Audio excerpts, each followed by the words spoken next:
నరసింహని దివ్య నామ మంత్రము చేత దురిత జాలములన్నీ త్రోలవచ్చు. నరసింహని దివ్య నామ మంత్రము చేత బలువైన రోగములు బాపవచ్చు. నరసింహని దివ్య నామ మంత్రము చేత రిపు సంఘముల సంహరింపవచ్చు.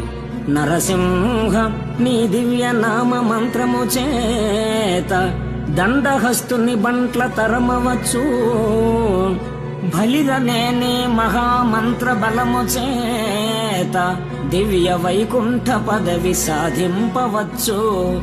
భూషణ వికాస శ్రీధర్మపుర నివాస దుష్ట సంహార నరసింహ దురితదో